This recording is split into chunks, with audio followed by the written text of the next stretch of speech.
Thumbnail देखकर आप जान ही गए होंगे कि आज का वीडियो किस पर आधारित होता है। देखिए दोस्तों, जब हमारे घर में नकारात्मक शक्तियाँ होती हैं ना, तो हमारे साथ क्या क्या होता है। जब हम पूजा पाठ करते हैं तो क्या अनुभव होते हैं, और यूं ही घर में विचरण करते रहते हैं तो हमारे साथ क्या क्या होता है, आज इसकी जानकारी आपको इस वीडियो में पूर्ण रूप से दी जाएगी। वीडियो को पूरा सुनना, ध्यान से सुनना। अगर आपको आवाज़ में कोई सुनने में कोई प्रॉब्लम हो रही है क्योंकि थोड़ी मोबाइल में, तो उसका कोई आप देख लेना, मगर आप सुन ज़रूर लेना, ताकि क्या है कि आपके जीवन में बहुत ही काम आने वाली बातें आपको इस वीडियो में बताई जाएगी। आपको यूँ नहीं कि आप आवाज़ क्लियर नहीं आ रही है या जैसा भी है तो आप वीडियो को छोड़ जाइए। इससे क्या है कि आप बहुत बड़े नुकसान होने से बच सकते हैं अगर आपने ये वीडियो पूरा सुन लिया तो। चलिए अब जानते हैं, शुरू करते हैं कि जब हमारे घर में या हमारे शरीर में नकारात्मक शक्ति होती है तो हमारे साथ क्या क्या होता है, क्या क्या नुकसान हो सकते हैं, उसकी पूरी जानकारी अब आपको इस वीडियो में दी जा रही है। तो देखिए, सबसे पहले तो क्या होता है कि अगर आपके घर में या आपके शरीर में नकारात्मक शक्ति होगी ना, तो आपका पूजा पाठ करने में बिल्कुल भी मन नहीं लगेगा। अगर आप मंदिर के सामने से गुजर रहे हैं फिर भी आपका मन नहीं करेगा कि मंदिर के अंदर जाएं, मत्था टेक लें, हाथ जोड़ लें, मंदिर का घंटा बजा देवें। ऐसा कुछ भी करने का आपका मन नहीं करेगा। ज़्यादा से ज़्यादा यूँ ही गर्दन नीचे झुका के, गर्दन हिला के वहाँ से सामने से ही निकलोगे, लेकिन मंदिर के अंदर जाने का आपका मन नहीं करेगा। इसका मतलब सीधा सा संकेत यही है कि आपके आसपास नकारात्मक शक्ति है जो आपको मंदिर में जाने से रोक रही है। इसके अलावा अगर आप घर के अंदर ही पूजा पाठ करते हैं ना, तो या तो फटाफट करके बस ये हो गया, दीपक जला दिया, अगर चलो उठो उठो, अपने आप ही अंदर आपके विचार चलेंगे और आप अपने आप इतने जल्दी में होंगे कि कितनी जल्दी जो है पूजा पाठ ख़त्म हो और यहाँ से मैं उठूं। अगर आप ज़बरदस्ती बैठने का प्रयास करोगे तो वो नकारात्मक शक्ति आपको बार बार विचलित करेगी, आपके मन में ऐसे ऐसे विचार डाल देगी कि आप उससे जगह से उठने पर मजबूर हो जाओगे। यानी वो नकारात्मक शक्ति कभी नहीं चाहेगी कि आप किसी देवी देवता के सामने दीपक और अगरबत्ती जलाकर उसके सामने बैठो, उनसे प्रार्थना करो। उससे उनको बहुत तकलीफ होती है और आपके दिमाग में, आपके मन में ऐसे विचार डाल देती है कि आप कितनी भी चाहे कोशिश करो, लेकिन आप वहाँ बैठ ही नहीं सकते, पूजा पाठ कर ही नहीं सकते, मंत्रों का उच्चारण कर ही नहीं सकते, क्योंकि बार बार आपका मन विचलित होता रहेगा। इसके अलावा जैसे ही आप पूजा पाठ शुरू करोगे या साधना करने का विचार करोगे कि साधना करो, तो आपके घर के अंदर ऐसी कोई न कोई अप्रिय घटना हो जाएगी, या गृह कलेश हो जाएगा, घर में बीवी बच्चों से लड़ाई झगड़ा वगैरह ये हो जाएगा, जिस कारण से आप कोई भी साधना और पूजा पाठ सही तरीके से नहीं कर पाओगे और जिसका लाभ भी आपको नहीं होगा। फिर क्या होता है कि जब हम ज़बरदस्ती पूजा पाठ भी कर भी लेते हैं ना, तो उनका पूर्ण लाभ नहीं मिलता। तो फिर हमारे मन में ऐसे विचार आ जाते हैं कि कोई फ़ायदा नहीं है, ये सब समय की बर्बादी है, कोई देवी देवता सहायता नहीं करते, कोई इसमें फ़ायदा होने वाली बात नहीं है, सब बेवकूफ़ बनाने की बातें होती है। इस तरह के गलत सलत अनाप शनाप विचार जो है हमारे मन में आते रहते हैं, जबकि वास्तविकता ये होती है कि ऐसे विचार जो है हमारे अंदर, हमारे मन के अंदर नकारात्मक शक्तियाँ डालती हैं, क्योंकि वो कभी नहीं चाहेगी कि कोई भी व्यक्ति जिसके अंदर, जिसके घर में, जिसके शरीर में नकारात्मक शक्ति बैठी है, वो पूजा पाठ करके अपने आप को पवित्र बना लेवें,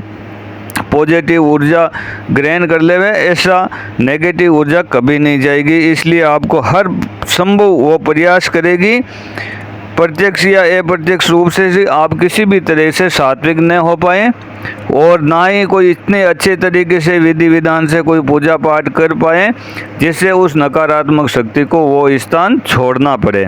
इसलिए आपको बार बार वो विचलित करती रहेगी और आप पूजा पाठ नहीं कर पाएंगे।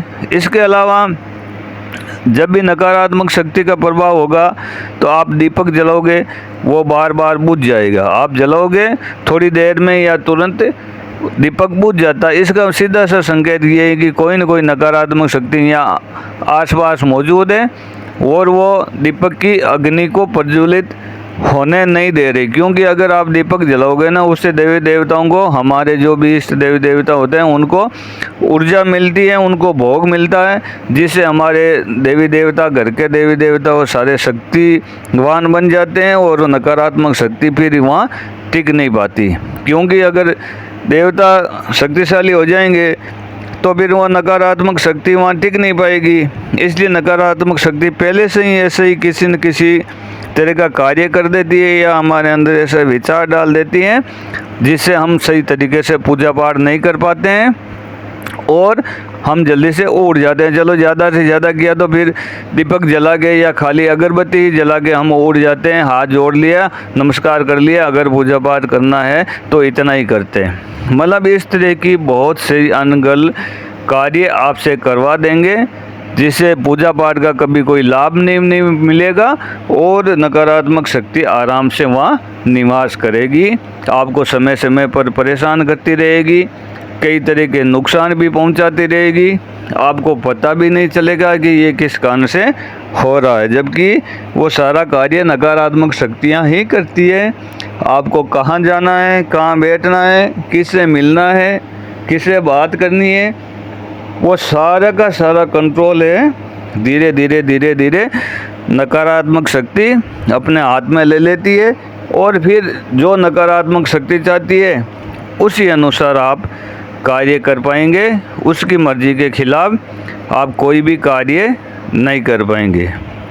इसलिए इन सब से बचने के लिए सीधा सा उपाय यही है कि सुबह शाम नियमित रूप से पूजा पाठ करें, मंत्रों का उच्चारण करें, दीपक जलाएं, जोत जलाएं और जितना ज़्यादा हो सकता है आपका मन ना भी करे तो भी देवी देवताओं की मूर्ति के सामने बैठे रहे। जो भी अगर कोई भावनाएं विचार मन के अंदर चल रहे हैं चलने दो, आप अपने इष्ट प्रभु को याद करते रहो और जब भी मौका मिले आपके सामने जो भी मंदिर आ जाए, वो चाहे किसी भी देवी देवता को, आप उस मंदिर के अंदर प्रवेश कर जाएं, घंटा बजाएं, माथा टेके, परिक्रमा करें।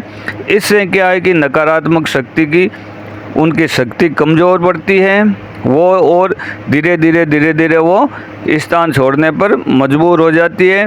बहुत बार विचलित करेगी, बहुत बार आपको डिस्टर्ब करेगी कि आप मंदिर में ना जाएं, ऐसे कोई सात्विक कार्य ना करें। लेकिन आपको उल्टा, जब आपका मन नहीं करे तो जानबूझ के मंदिर के अंदर जाना है, माथा टेकना है, उनसे प्रार्थना करनी है कि मेरे घर में, मेरे शरीर में, मेरे विचारों में, मेरे दिमाग में जो भी नकारात्मक शक्ति है उनको आप पूर्ण रूप से नष्ट करो और बार बार नहीं चाहते हुए भी मंदिर में जाओ। तो कैसी लगी आपको ये जानकारी? अगर आपको ये जानकारी पसंद आई हो तो वीडियो को लाइक करना, शेयर करना और जो नए हैं चैनल पर तो चैनल को सब्सक्राइब कर लेना। सभी को जय माता दी।